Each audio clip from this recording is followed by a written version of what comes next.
Hi, welcome back to Bible Walkthrough. I'm Adam Ayers. This is Wes Warner. And today we are talking about bribery. That's right. And magic stones. A magic stone, something like that? Yep, that's right. Welcome to Bible Walkthrough. Bribery and magic stones. Sorry, good.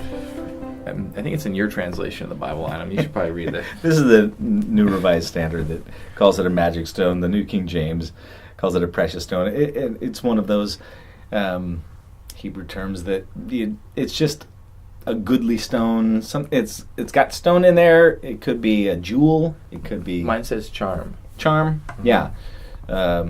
Propitious thing. But in any case, it's not really huge what exactly that thing is, because it's a simile, it's a comparison. So Proverbs 17:8, a present is a precious stone in the eye of its possessor. Wherever he turns, he prospers. So it's something that overturns ordinary liabilities and makes you magically prosperous. And if you could say, a bribe is a good luck charm that makes you magically prosperous. And that's true in business. That bribes do make... Wow, why does that guy keep getting all the deals? I don't know. Does he have a lucky rabbit's foot? No, he's given bribes. Mm-hmm. So he appears to be magically, wondrously successful, when in reality it's a basic principle. You bribe somebody, you get goodies. Whether it's, rounds of golf or tickets to sports events or downright graft. Mm-hmm. And the question that came to us is, are Christians told to bribe? And that's simultaneously a complex question and a simple question. The simple answer is that Proverbs is not necessarily giving advice to bribe. Mm-hmm. It's giving a very accurate account of the way society works. You got to remember that Proverbs in the wisdom tradition is primarily the instruction, the body of literature, the body of tradition used to instruct up-and-coming rulers, up-and-coming nobles, the princes at different levels in Israelite society. And so it basically tells them, of course, bribes, they change things. That can be, watch out when you see somebody who's magically prospering, look for a bribe. That could be one part of it. The other one is, understand, if you bribe, then you get goodies. But a lot of that's the simple question, or the simple answer, is that this is just a description of reality, the way reality works. That's the way of the world, and you should know it if you're going to be a ruler. The more complex and ethical question is that some societies don't work on overt payment. They work on covert payment. Whether it's like moridas, the little bites that are given in many Latin American cultures.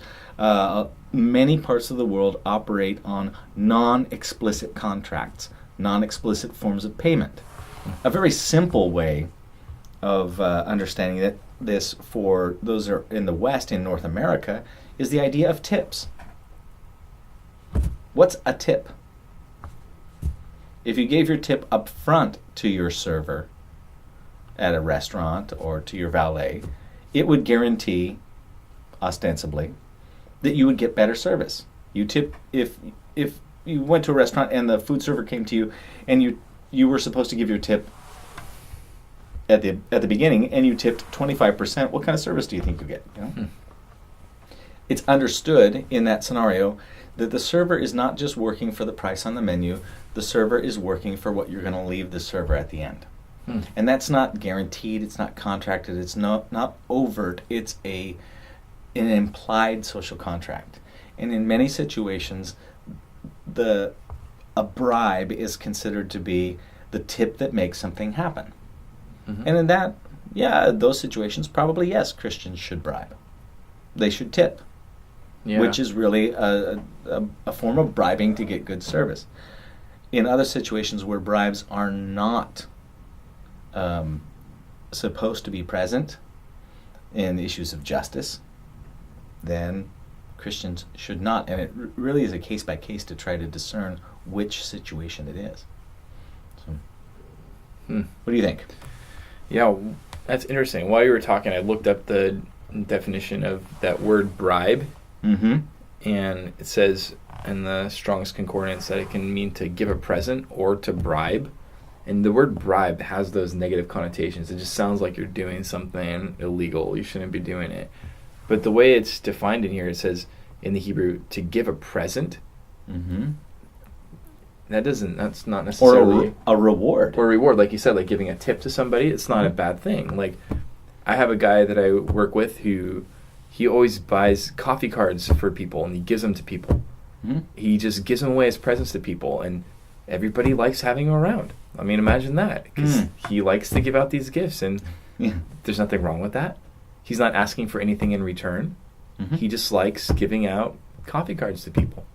And great. I think that's a good thing. Why not? Mm-hmm. We like to go to large events in which they have door prizes. Yeah. We like free coupons. Mm-hmm. So be that kind of person. Give out free coupons. Yeah. Be generous, really, is what you can take this as. Yes. But in those situations where it's understood that is not to be practiced behavior, then refrain. Exactly. Certainly not if you're a judge. Yeah. Don't try to buy your way out of justice or... No. Get your child into college by being the biggest donator of money to the university or something. But if we think about paying bail for a traffic ticket, in essence, you pay something and then you don't show up. Oh well, and it's understood that you're just going to do that. And that's legally allowed. That's legally allowed. Mm-hmm. Or giving rewards for the capture of a criminal. Mm-hmm. That's a bribe. Mm-hmm. So the term is just much broader, and thus the magic stone. The magic stone. It's just something that turns every which way and brings about some benefit. Just know that payment gets benefit, and be careful how you use that. I think that's pretty clear. Yeah, it's fun. Hope this walked you through it. We'll see you next time on Bible Walkthrough.